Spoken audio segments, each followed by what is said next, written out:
membuat terang suatu tindak pidana, ya, dan menetapkan siapa pelakunya, tersangkanya.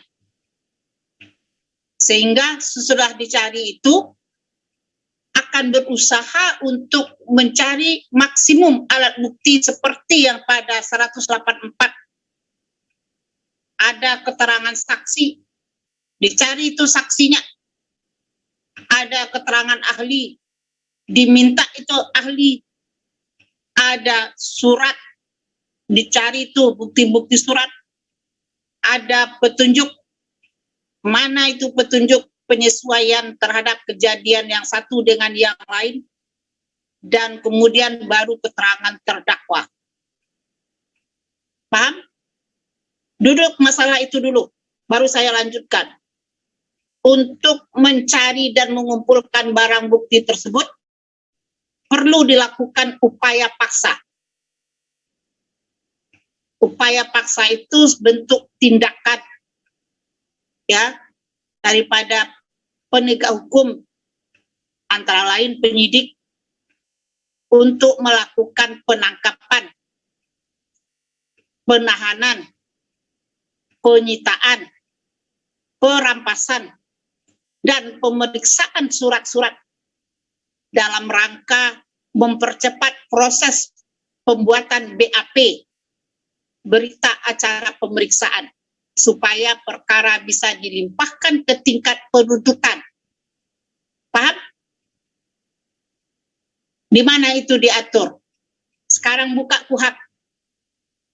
Apa yang dimaksud dengan penangkapan, penahanan, penyitaan, perampasan? Coba lihat.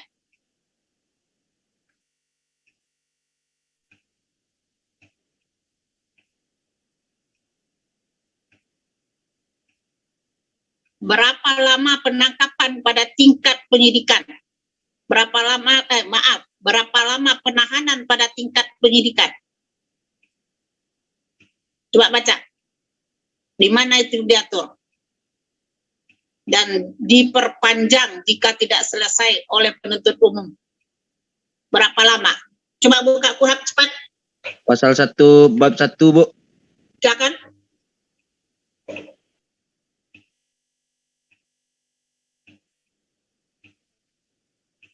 Cepat, 19 orang tidak bisa bergaduh cepat. Berarti tidak punya KUHP. Izin Bu menjawab, Bu. Silakan. Jadi Bu, ada di dalam pasal 19 ayat 1 itu dikatakan bahwasannya penangkapan yang sebagaimana dimaksud pada pasal 17 dapat dilakukan paling lama 1 hari penangkapannya, Bu. Di pasal 17 itu perintah penangkapan dilakukan terhadap seorang yang diduga keras melakukan tindak pidana berdasarkan bukti permulaan yang cukup. Itu untuk tingkat penyelidikan, udah selesai kita. Sekarang untuk tingkat penyidikan yang sudah masuk ke dalam upaya paksa. Sudah ditangkap, ditahan lagi. Berapa lama penahanan?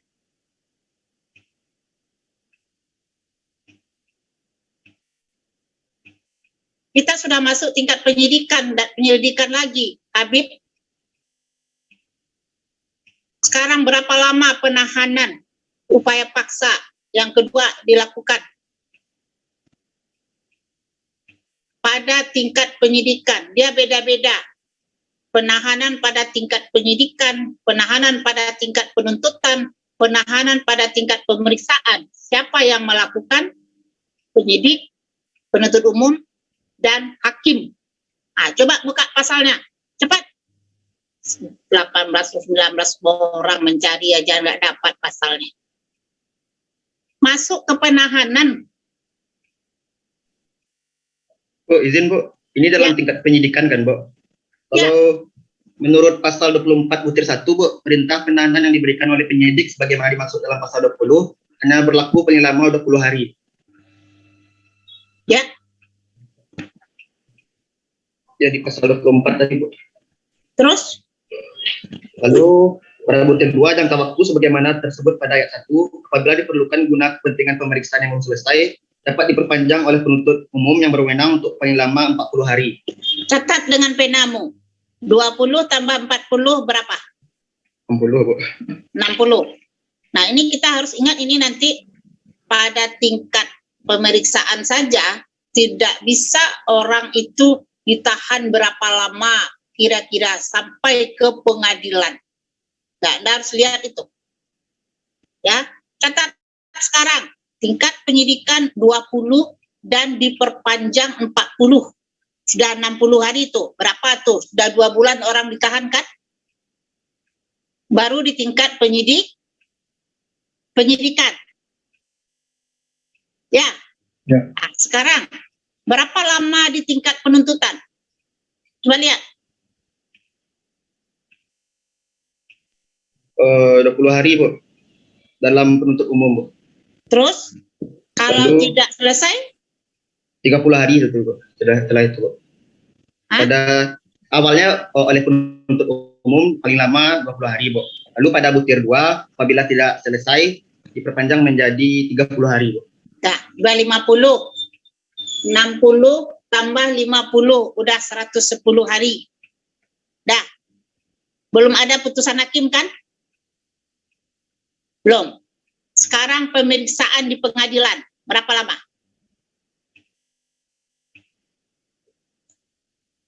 30 hari, Bu.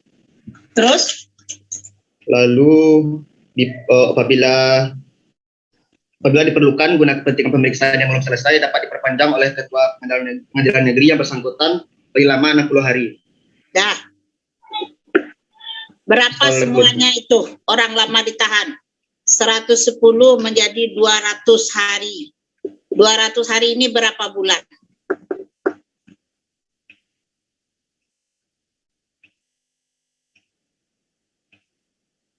Enam bulan lebih dikit, Bu. Hah? 6 bulan lebih dikit, Bu. 6 bulan 20 hari. Ya, 6 bulan 3 minggu, Bu. Ya, 20 hari, 21 3 minggu. Nah, 60, 20, 40, 50, 20, 30. Ya, Ibu, 90, izin interupsi, Bu. 30, 60. Sebentar. Hmm. Sudah pas yang Anda bacakan tadi itu? Sudah pasti itu 20, 40, 20, 30, 20, 60, 30, 60 menjadi 200 hari. Ya, apa yang mau diinstruksi?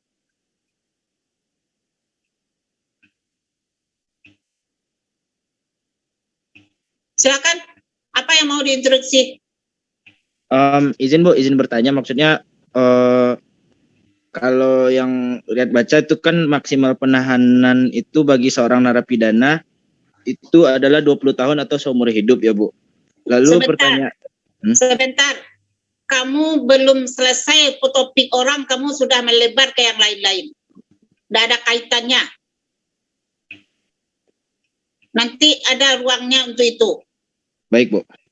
Itu namanya kita troublemaker tuh. Pembuat gaduh yang tidak ada nyambung dengan apa yang sedang dibahas orang. Nanti kalau ada pertanyaan baru saya buka. Sekarang selesaikan ini dulu. Baik, Bu. Maaf, Bu. 200 hari. Ini lama penahanan. Kita harus selesaikan dulu pada penangkapan, sudah selesai pada penyelidikan, sekarang ditingkatkan ke tingkat penyidikan, berarti sudah masuk kepada upaya paksa. Apa gunanya orang ditangkap? Apa gunanya orang ditahan? Apa gunanya disita? Apa gunanya dirampas? Dan apa gunanya diperiksa? Tidak lain dan tidak bukan adalah untuk percepatan pemeriksaan, memperlancar pemeriksaan perkara supaya cepat. Kalau tadi semua diperpanjang, maka habislah waktu seseorang itu ditahan sampai putusan lebih kurang 6 bulan, ya, kali 30 saja, 20 hari. Nah, apakah Anda pernah mendengar ketika seseorang yang dalam proses pemeriksaannya di persidangan, di dalam pembuktian, terbukti dia tidak bersalah sama sekali? Pernahkah? Atau akan bisakah terjadi hal begini? Bisa, Bu. Bisa. Lalu, kalau memang demikian, hakim akan memutus pidana pamannya antara lain bebas atau onslah, lepas dari segala tuntutan. Ya. Atau ada hakim yang tidak melihat berapa lama penahan yang sudah dilakukan oleh jaksa, dia putus 4 bulan atau 5 bulan. Apa persoalan yang terjadi?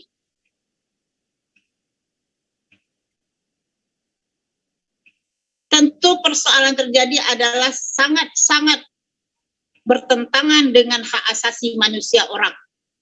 Orang sudah ditahan 6 bulan, lalu hakim cuma hanya memutus 4 bulan. Nah, yang 2 bulan lagi kemana dicari ini? Ganti daripada kerugian orang yang sudah ditahan selama 2 bulan tersebut. 20 hari ini. Dan ini pernah terjadi. Nah, karenanya kalau kamu nanti masing-masing menjadi hakim atau menjadi jaksa, ya, tolong dulu lihat berapa lama penahanan yang sudah dilaksanakan. Jangan sampai terjadi persoalan seperti ini. Kalau Anda dalam keadaan indibio pro reo, maksudnya dalam keadaan ragu, mungkin lebih bagus orang itu dibebaskan saja. Nah, dia nanti akan melakukan apa? Apa yang akan dilakukannya? Kalau dia bebas. Kalau dia bebas, artinya apa? Masih ada upaya hukum dari pihak jaksa untuk melakukan kasasi. Anda tahu, kasasi adalah upaya hukum terakhir dan sebelumnya adalah banding. Tetapi memang demikian aturannya di KUHP, ketika putusan bebas tidak bisa dibanding, hanya boleh dikasasi. Nah, andaikan ya putusan kasasi di Mahkamah Agung juga ya menyatakan orang itu adalah bebas.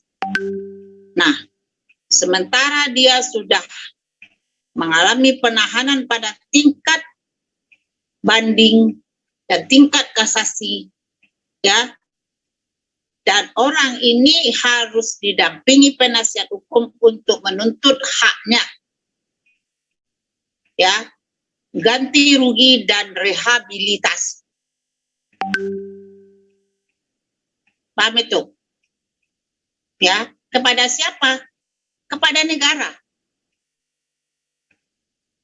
Ya, sebagaimana fungsi hukum pidana subjektif yang memberikan pidana itu kepada seseorang adalah negara melalui aparatnya, pejabatnya semuanya, tingkat penyidikan adalah penyidik, penuntutan adalah penuntut umum, dan memutus pengadilan adalah hakim. Jadi itu fungsinya pidana subjektif di situ. Ya paham Anda? Nah, sekarang kita masuk dulu. Saya bayangkan itu sampai ke atas, supaya nanti kita mudah saja mendaki setingkat lagi untuk lanjut. Dan tugas saudara membaca lebih jelas lagi di dalam Yahya Harahap. Oke. Zambaca itu penangkapan, penahanan sudah, ya lamanya sudah. Apa hak-hak ya tersangka? Sekarang saya tanya dulu, apa beda tersangka? Apa yang dimaksud tersangka? Dan apa bedanya dengan terdakwa? Coba dijawab. Izin jawab, Bu. Silakan kok yang tadi itu aja terus. Ini yang bertanya sebentar ini tolong dijawab. Ini nyeleneh terus nih anak yang satu ini, tolong dijawab. Silakan.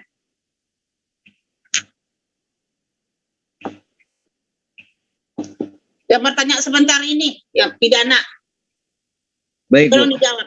Baik, Bu. Akan saya jawab, Bu, sebisa saya, Bu.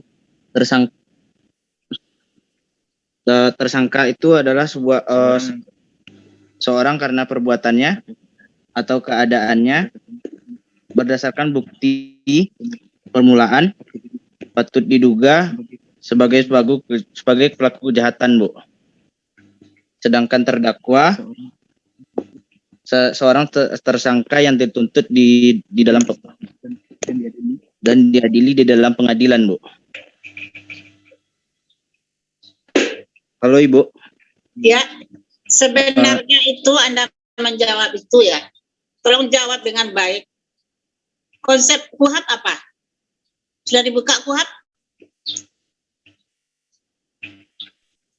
Sudah, Bu. Itu saya baca dari KUHAP, Bu. Nah, lalu kalau saya membedakan apa beda tersangka dengan terdakwa, Anda tidak harus membaca kalimat panjang-panjang. Ya, tersangka itu pada tingkat apa? Terdakwa itu pada tingkat apa? Waktu di pengadilan. Terdakwa pada tingkat pengadilan, Bu. Sedangkan tersangka pada tingkat tindak pidana, Bu. Pada tingkat tindak pidana apaan? Tersangka pada tingkat penyidikan, terdakwa pada tingkat penuntutan. Paham? Baik, Bu. Paham, Bu. Nah, kalau terpidana, Jadi putusan, Bu. ya Setelah dijatuhkannya keputusan, Bu. putusan. Putusan hakim, Bu. Kalau narapidana, Narapidana itu bagi orang yang telah bebas dari penjara, Bu. Itu mantan napi mulu. Bagi orang yang di dalam penjara, Bu. yang sudah menjalani pidana di yang menjalani pidana. lembaga pemasyarakatan. Tolong jawab baik-baik. Ya. Kan di sini cukup ini butir 19, butir 20. Penangkapan adalah suatu tindakan penyidik berupa pengekangan sementara waktu kebebasan tersangka atau terdakwa. Buka KUHAP-mu. Penahanan adalah penempatan tersangka atau terdakwa. Nah, penahanan ini kita akan uraikan lagi. Ada tahanan rumah, ada tahanan kota, ya. Ada tahanan lembaga pemasyarakatan. Apa bedanya itu? Siapa saja yang boleh dapat itu? Nah, itu harus Anda lihat di situ. Laporan adalah, pengaduan adalah, saksi adalah, keterangan ahli adalah, keterangan anak adalah, semuanya cukup konsep di dalam KUHAP itu. Ya. Makanya itu tolong. Sekarang kan kita udah masuk bab 4 di dalam KUHAP ini. Penyidik dan penuntut umum. Itu sesuaikan dengan buku Yahya Harahap. Ya. Penyidik dan penuntut umum bagian ke-1. Penyelidik dan penyidik. Nah, itu dia konsepnya. Penyelidik adalah setiap pejabat polisi negara Republik Indonesia. Sebagaimana dimaksud pasal 4, di pasal 5 dijelaskan. Karena kewajibannya mempunyai wewenang. 1. Menerima laporan atau pengaduan. Mencari keterangan dan barang bukti. Menyuruh berhenti seseorang yang dicurigai. Mengadakan tindakan lain menurut hukum yang bertanggung jawab. Atas perintah penyidik dapat melakukan tindakan berupa penangkapan, larangan ke tempat, penggeledahan, penyitaan. Nah, itu dia. Nah, kemudian pasal 6, penyidik adalah pejabat polisi negara Republik Indonesia, pejabat pegawai negeri sipil tertentu yang diberi wewenang khusus oleh undang-undang. Nah, syarat kepangkatan pejabat sebagaimana dimaksud pasal 6 ayat 1 diatur lebih lanjut menurut peraturan pemerintah. Perkap. Peraturan Kapolri. Nah, lihat di situ. Nah, sehingga pasal 7 menyatakan penyidik sebagaimana dimaksud dalam pasal 6 ayat 1A. Karena kewajibannya mempunyai wewenang. Itu harus dihafal, dibaca, dipahami semuanya. Ya. Harus tahu tuh, makanya pegang kuhap. Ya, ini kayak saya nih, dalam saku saya nih, segini besarnya cuma. Ya, saya punya yang besar, tapi ini saya bawa terus supaya saya itu bisa paham dan terjadi apa-apa lupa ya. Langsung buka. Bukan buka pula laptop dulu dan cari pula dulu. Susah amat. Pulsa juga nggak ada, paket juga habis. Kenapa harus susah-susah payah? Sementara buku ini cuma yang mudah. Belinya juga nggak mahal, di fotokopi juga nggak terlalu susah. Nah, jadi itu dia. Baru kita masuk bagian ketiga penuntut umum. Sekarang saya penyidik baru selesaikan, belum masuk ke penuntut umum saya. Tolong pahami penyidik itu dulu. Nah, kalau nanti dibandingkan dengan tindak pidana khusus, berarti ada kekhususan terhadap penyidik ini. Meskipun pasal 6 tetap berlaku, penyidik dalam tindak pidana apa saja, tidak ada batasan, baik umum maupun khusus masih mempunyai kewenangan adalah Polri. Namun, di dalam tindak pidana khusus seperti korupsi umpamanya, penyidik itu tidak hanya pejabat polisi negara RI, tetapi penyidik juga adalah jaksa, ya, dari lembaga kejaksaan dan lembaga KPK yang dibentuk dengan undang-undang tersendiri. Nah, sehingga dia mempunyai kewenangan. Dan pada tindak pidana ekonomi, bea dan cukai, termasuk tindak pidana khusus, penyidik di situ bea cukai. Nah, jadi ada kekhususan nanti pada tindak pidana khusus terhadap penyidik ini. Selain dari pejabat polisi negara RI, juga ada penyidik PPNS yang mempunyai kewenangan juga melakukan penyidikan. Nah, pada tindak pidana tertentu nanti, kalau Anda lihat, PPNS ini ada yang dia langsung memberikan hasil penyidikannya ke jaksa. Tetapi ada pula yang dia berikan ke polisi sebagai penyidik. Nah, hati-hati Anda itu. Ada penyidik kehutanan, ada penyidik kepabaian, ada penyidik perikanan, ada penyidik pajak, ada penyidik fiskal. Nah, hati-hati Anda, banyak siapa-siapa dia itu. Bagaimana nanti, ya, belum lagi kalau udah masuk tindak pidana khusus itu semakin, kalau polisi sudah dia lama di penyidik umum, dia akan naik berkembang kalau dia masuk kepada Pitsus. Ya, ada Reskrimum dan Reskrimsus. Nah, itu dia nanti. Ya, jadi ada bagian-bagian tertentu bagi penyidik itu nanti pembidangannya ketika dia menangani kasus-kasus ya yang terjadi. Baik, sekarang kita masih dalam upaya paksa. Untuk apa orang disita? Kenapa dirampas? Ada hal-hal apa yang terjadi di sana menurut saudara kasus? Hilangnya barang bukti ketika perampasan, hilangnya barang bukti ketika penyitaan, apakah ketika disita, umpamanya bukti itu ada sekian penggelapan, ya, barang-barang, sehingga barang bukti ini harus dibawakah keseluruhannya, atau hanya cukup sampelnya saja? Nah, ini persoalan. Terjadi tindak pidana pamannya penggelapan atau pencurian atau bagaimana. Sehingga bendanya yang banyak itu ya bisa dijadikan alat bukti. Lalu dibawa ke penyidikan tempatnya di mana benda itu ditaruh dan nanti waktu persidangan diperlihatkan. Lama-kelamaan bukti ini lama-lama bertambah kurang.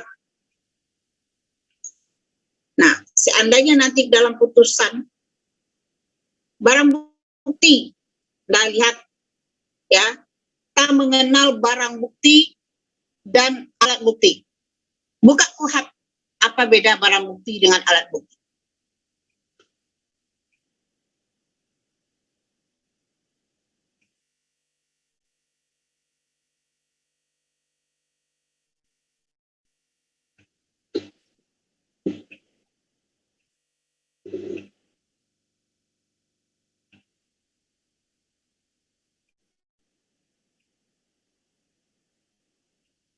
Nggak dapat?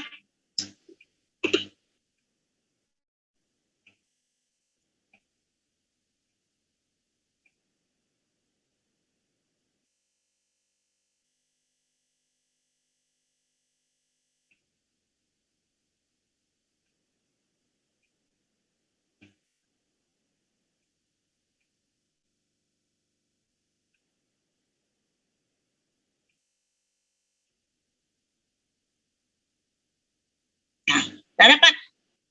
Apa beda barang bukti dengan alat bukti? Izin menjawab, Bu. Ya. Berdasarkan yang telah Ibu jelaskan, perbedaan alat bukti dan barang bukti. Kalau alat bukti itu alat-alat bukti yang sah yang diatur menurut Undang-Undang KUHP pasal 184. Sedangkan barang bukti itu barang yang dilakukan dalam tindakan pidana. Barang yang dilakukan, Yang dipakai mungkin dalam saya jawab dengan bahasa yang baik. eh, Barang yang digunakan, Yang digunakan, Bu. atau kaitannya dengan Tindakan tindak pidana. pidana yang terjadi. ya Lebih baik menjawab. Bagaimana Anda mau memutus orang nanti, mendakwa orang nanti kalau salah-salah Anda? Anda bisa dilawan oleh penasihat hukum. Ya, di bahasa itu jangan bahasa yang nggak dimengerti orang. ya Bu. Ya, kalau kita menyatakan seseorang jangan sebuah, emangnya mangga, jambu. Nah, kan lucu itu. Ya, Ya Bu. atau suatu lembaga, ya, itu boleh kita jangan sebuah, ya kan? Sekumpulan orang atau seseorang, nah itu beda pengertian. Kalau seseorang itu udah jelas orang perorangan, naturally person, subjek hukum. Kalau sekumpulan orang berarti lebih dari satu orang. Itu korporasi namanya. Beda kan? Ya Bu. Nah, itu hati-hati. Nah, oke. Sekarang buka pasal. Ya. Kita mari masuk lagi penangkapan, masih penahanan tadi. Pasal 20. Bergantian baca. Coba supaya dipahami benar. Sekarang baca mulai Yudika, Habib, Aulia. Coba baca itu dulu bertiga. Gantian. Pasal 20, 21, 22. Ayo. Lambat-lambat dengan pengertian. Nanti saya terangkan.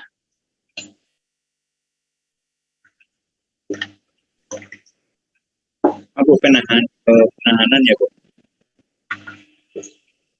Silakan. Pasal 20 yang 1 itu kepentingan penyidik atau penyidik pembantu atas perintah penyidik sebagaimana dimaksud dalam pasal 11 berwenang melakukan penahanan. Yang butir 2 kepentingan penuntutan penuntut umum berwenang melakukan penahanan atau penahanan lanjutan. Ketiga, untuk kepentingan pemeriksaan hakim di sidang pengadilan dengan penetapannya berwenang melakukan penahanan. Nah, oke. Pasal 21. Coba Saya, Bu. Aulia atau Habib. Siapa Saya, nih? Bu. Saya. Ya. Pasal 21. Pasal 21 ayat 1. Perintah penahanan atau penahanan lanjutan dilakukan terhadap seorang tersangka atau terdakwa yang diduga keras melakukan tindak pidana berdasarkan bukti yang cukup dalam hal adanya keadaan yang menimbulkan kekhawatiran bahwa tersangka atau terdakwa akan melarikan diri, merusak atau menghilangkan barang bukti, dan atau mengulangi tindak pidana. Stop. Itulah gunanya penahanan. Oke? Karena khawatir adanya terdakwa melarikan diri, merusak atau menghilangkan barang bukti, atau dia mengulangi tindak pidana. Bagus kalimat dan bahasa Habib, kamu cocok jadi seorang JPU ataupun hakim. Ya. Amin, Bu. Amin. Memang harus begitu cara membaca itu. Jadi jelas dan tekanan intonasinya. Ya. Dan juga mungkin penasihat hukum. Jadi cocok kamu untuk ketiga-tiga daripada penegak hukum tersebut. Lanjut ayat butir 2-nya. Ayat 2. Penahanan atau penahanan lanjutan dilakukan oleh penyidik atau penuntut umum terhadap tersangka atau terdakwa dengan memberikan surat perintah penahanan atau penetapan hakim yang mencantumkan identitas tersangka atau terdakwa dan menyebutkan alasan penahanan serta uraian singkat perkara kejahatan yang dipersangkakan atau didakwakan serta tempat ia ditahan. Ya, jadi itu isinya. Ya, diuraikan itu lebih lanjut. Jelas. Terus sampai selesai. Ayat 3. Tembusan surat perintah penahanan atau penahanan lanjutan atau penetapan hakim sebagaimana dimaksud dalam ayat 2 harus diberikan kepada keluarganya. Betul. Nah, ini kalau tidak diberikan kepada keluarganya, maka bisa penahanan tanpa alasan yang sah, orang akan menuntut pra-peradilan. Jadi harusnya surat penahanan ataupun penangkapan itu harus ditembuskan kepada keluarganya. Ya, baik, lanjut. Ayat 4.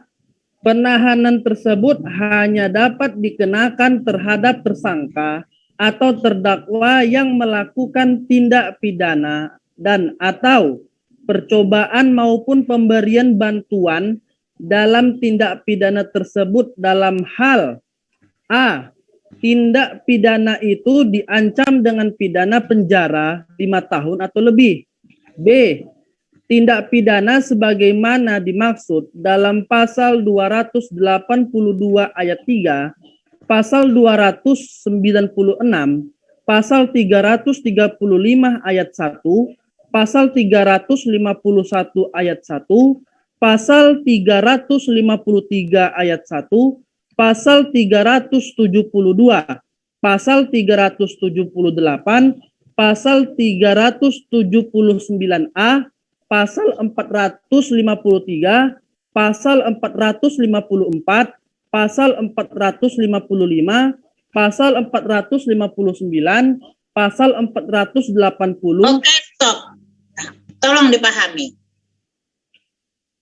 Penahanan itu hanya boleh dilakukan bila dengan persyaratan poin A dan poin B, termasuk juga untuk pemberian bantuan hukum. Ya. Nah, jadi ada yang disebut dengan penangguhan penahanan atau jaminan ya yang diberikan kepada seseorang supaya dia tidak ditahan. Ya, padahal kita tahu apa gunanya ditahan tadi adalah untuk mempercepat supaya dia tidak melarikan diri dan juga tidak mengulangi tindak pidana dan juga tidak menghilangkan barang bukti. Nah, sekarang untuk tindak pidana yang mana yang boleh ditangguhkan penahanan atau dengan jaminan? Jaminan itu bisa berupa orang atau bisa berupa uang. Nah, paham Anda tuh? Akan Anda temukan nanti di dalam kasus-kasus tertentu. Yang hanya tidak boleh, inilah dia. Yang kasusnya 5 tahun ke atas, tidak boleh itu. Ya, ada jaminan ditangguhkan segala macam. Dan pada tindak pidana yang ditentukan seperti yang pada poin B tersebut. Lanjut, Aulia, pasal 22. Pasal 22 ayat 1. Jenis penahanan dapat berubah berupa A. Penahanan rumah tahanan negara, B. Penahanan rumah, C. Penahanan kota. Ayat 2. Penahanan rumah dilaksanakan di rumah tempat tinggal atau rumah kediaman tersangka atau terdakwa dengan mengadakan pengawasan terhadapnya untuk menghindarkan segala sesuatu yang dapat menimbulkan kesulitan dalam penyidikan, penuntutan, atau pemeriksaan di sidang pengadilan. Ayat 3, penahanan kota dilaksanakan di kota tempat tinggal atau tempat kediaman tersangka atau terdakwa, dengan kewajiban bagi tersangka atau terdakwa melapor diri pada waktu yang ditentukan. Ayat 4, masa penangkapan dan atau penahanan dikurangkan seluruhnya dari pidana yang dijatuhkan. Ayat kelima, untuk penahanan kota pengurangan tersebut, 1/5 dari jumlah lamanya waktu penahanan, sedangkan untuk penahanan rumah 1/3 dari jumlah lamanya waktu penahanan. Ya. Waktu penahanan pada tingkat penuntutan tadi sudah disebutkan 30 tambah 50. Ya, 20 tambah 30. Berarti 50. Dari 50 diambil tadi kata-kata, ya, 1/5 dari jumlah lamanya waktu penahanan, sedangkan penahanan rumah itu jumlahnya dari waktu penahanan 1/3. Ya, nah, itu dia boleh dilakukan. Nah, apa beda masing-masingnya dan apa tindak pidana yang dilakukan seseorang bila dia mendapat tahanan rumah, bila dia mendapat tahanan kota, dan bila dia mendapat tahanan di lembaga pemasyarakatan. Ya, ini jenis-jenis penahanan ya yang bisa dilakukan. Nah, ada beberapa tahanan politik yang mungkin bisa mendapatkan jenis penahanan kota, penahanan rumah. Tapi dia tetap diawasi dan dia tetap wajib lapor. Ya. Nah, itu dia. Tapi untuk tindak pidana yang dikatakan ancamannya 5 tahun ke atas dan segala macam tadi, itu tidak bisa. Ya, sehingga orang-orang yang mendapat jaminan tadi ya ditangguhkan penahanannya, berarti kan dia ada di rumahnya tinggal. Nah, itu diawasi. Dan dia wajib lapor. Ya, dan setiap kali ada pemanggilan untuk pemeriksaan, dia wajib datang. Dan penjaminnya tadi, kalau dia itu berupa orang perorangan atau sekelompok orang, itu wajib untuk bertanggung jawab penuh. Nah, itulah dia yang kita katakan dengan penahanan-penahanan tadi. Ya, sehingga saudara harus paham itu. Nah, lanjut dulu, nanti baru saya buka ruang diskusi. Pasal 23. Ya. Silakan. Izin jawab, Bu. Ya, silakan. Siapa nih? Kereliksan, Bu. Silakan. Pasal 23 ayat 1. Penyidik atau penuntut umum atau hakim berwenang untuk mengalihkan jenis penahanan yang satu kepada jenis penahanan yang lain sebagaimana dimaksud dalam pasal 22. Ayat 2, pengalihan jenis penahanan dinyatakan secara tersendiri dengan surat perintah dari penyidik atau penuntut umum atau penetapan hakim yang tembusannya diberikan kepada tersangka atau terdakwa serta keluarganya dan kepada instansi yang berkepentingan. Dut. Pasal 22 tadi ya sudah dibaca. Jenis-jenis penahanan dapat berupa penahanan rumah kota, dan berikut ya pasal 23 penyidik atau penuntut umum atau hakim berwenang untuk mengalihkan jenis penahanan atau satu pada jenis penahanan yang lain sebagai dimaksud pasal 22 ya. Boleh dipindahkan dari tahanan rumah menjadi tahanan kota atau tahanan kota menjadi rumah tahanan negara ya. Itu tergantung nanti jika dikhawatirkan ada indikasi dia akan melarikan diri dan segala macam merusak barang bukti, ya, maka pada tingkat pemeriksaan tertentu itu berwenang untuk dia merubah tahanan, ya, bisa jadikannya tahanan rumah negara lagi.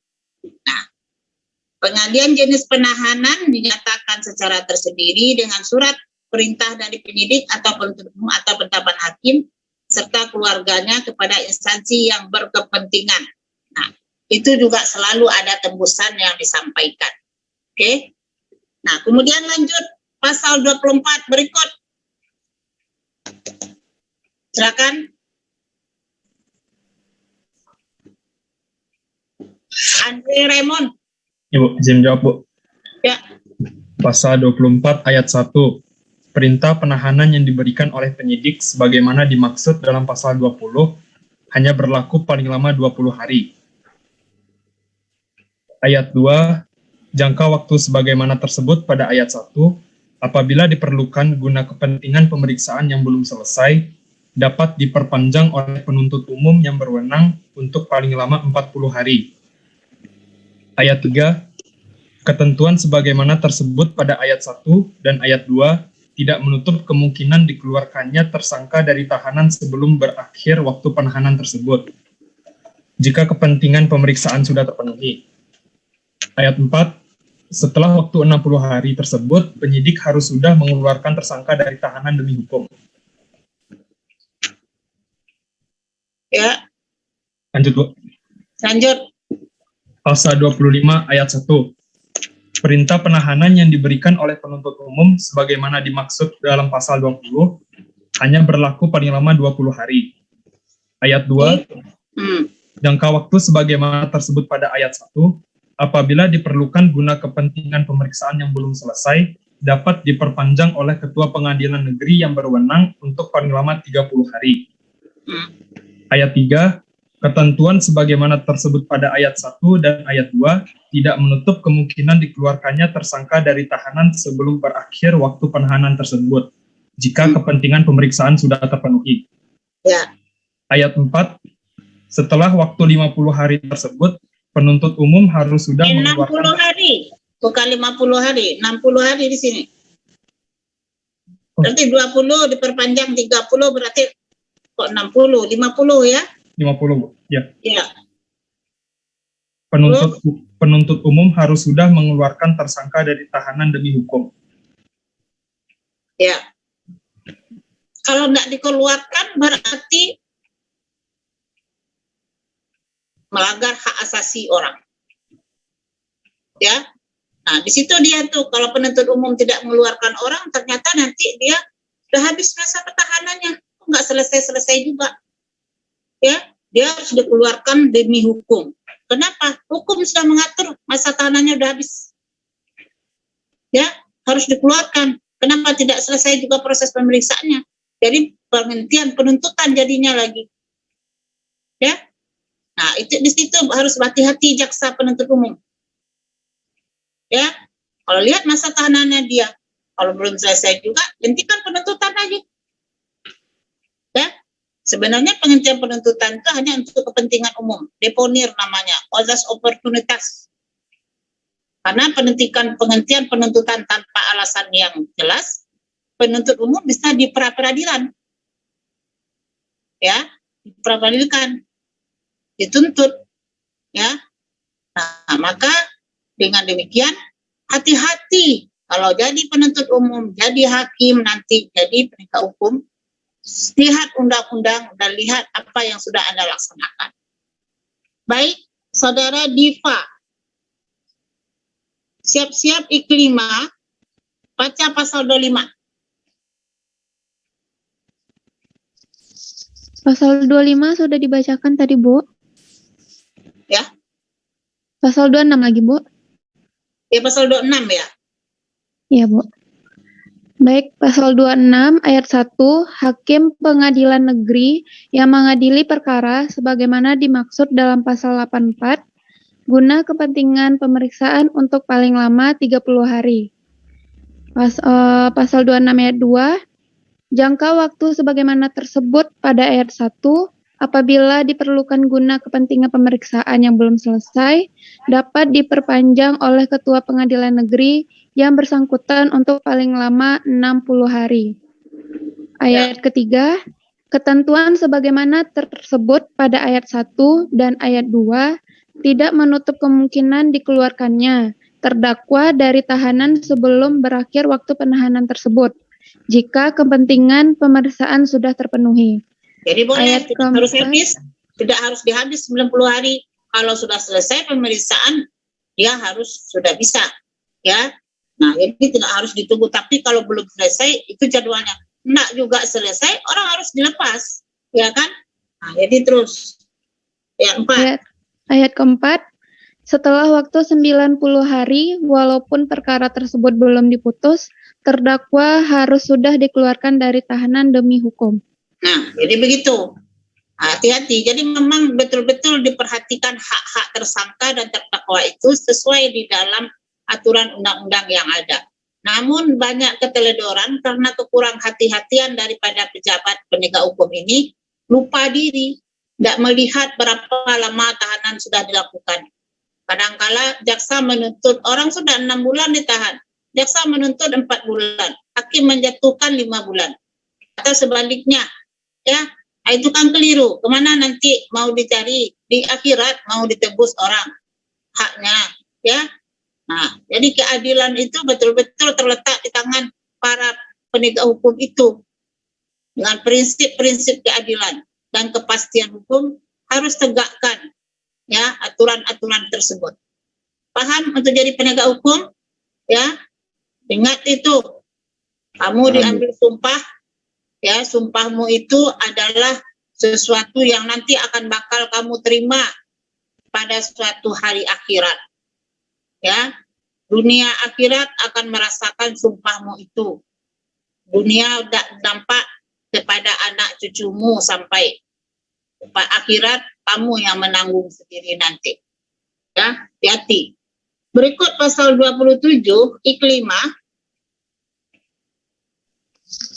Pasal 26 saya yang bacakan tadi, Bu, I5, Bu. Ya, Diva. Iya, Bu. Pasal 27, lamanya pidana penjara untuk waktu tertentu dan pidana kurungan dalam putusan hakim dinyatakan dengan hari, minggu, bulan, dan tahun, dan tidak boleh dengan pecahan, Bu. Hah? Pasal 27 coba dibaca. Pasal 27 apa isinya itu? Yang kamu baca sebentar ini. Pasal 27, Bu, lamanya pidana penjara untuk waktu tertentu dan pidana kurungan dalam putusan hakim dinyatakan dengan hari, minggu, bulan, dan tahun, tidak boleh dengan pecahan.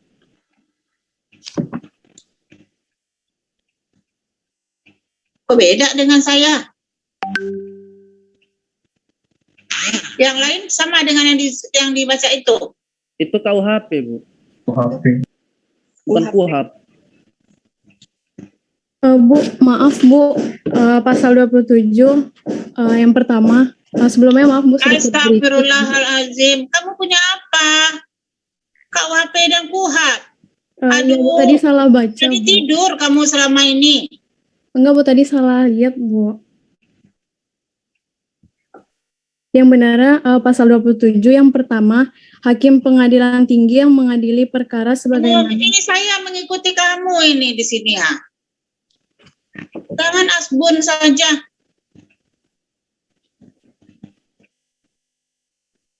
Silakan.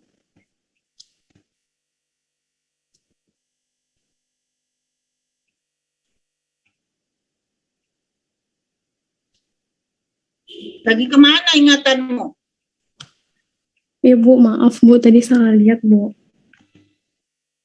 Orang dari tadi pegang KUHP. Ya pula alasan salah lihat.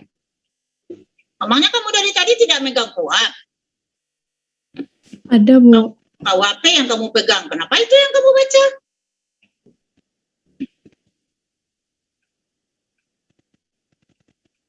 Siapa yang nyuruh buka KUHP sekarang? Saya nggak udah buka KUHP, sekarang kita belajar acara pidana. KUHP itu kita belajar hukum pidana.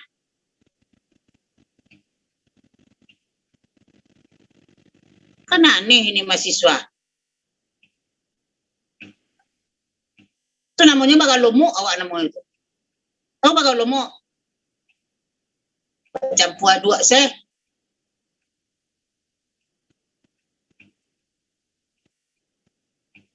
Awas ya yang lain juga begitu nanti? Silakan baca.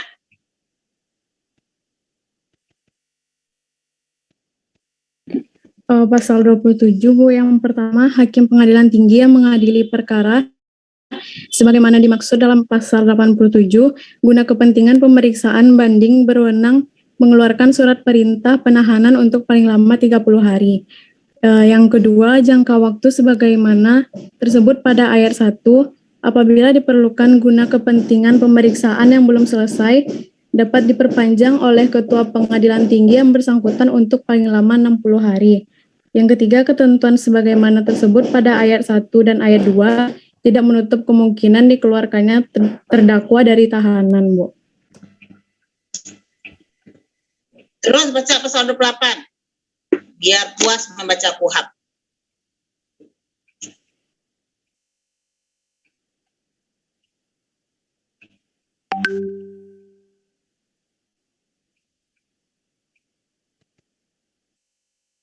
Lanjutkan.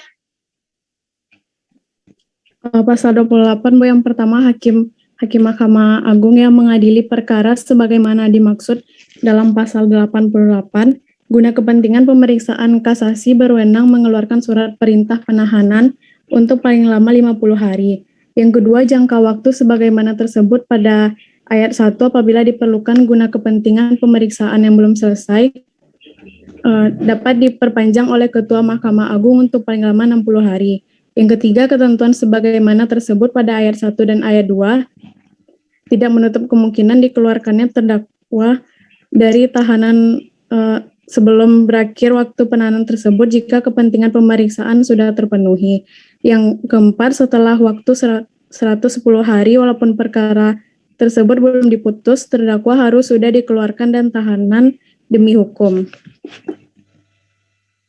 Jadi saudara-saudara sekalian, kita akan melihat adanya beberapa jenis-jenis penahanan dengan waktu-waktu yang ditentukan dan bisa diperpanjang. Ya, tadi saja kita melihat pada sampai putusan PN saja sudah ada 60 hari.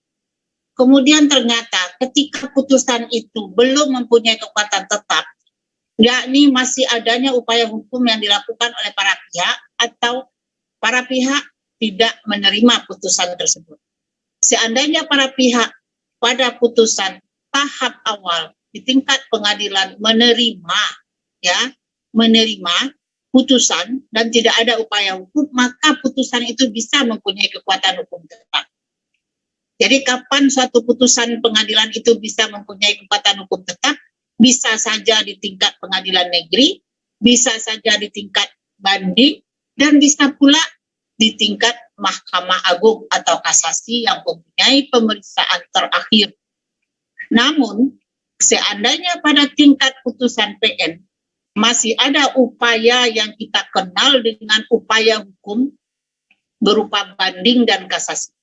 Nah, kalau ada upaya hukum, artinya para pihak belum mensepakati dan menerima, maka putusan belum mempunyai kekuatan hukum tetap.